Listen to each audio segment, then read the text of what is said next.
Hi, this is Joël Meyer. I will show you how to create an inexpensive game of Tin Can Alley.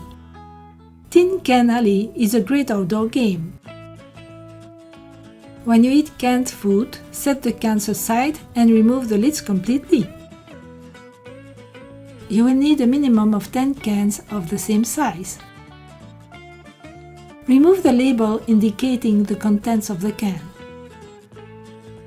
If the edge of a can is sharp, cover the edge with duct tape.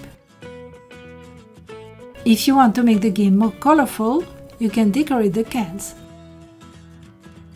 Place the cans on a flat surface and arrange them to form a pyramid.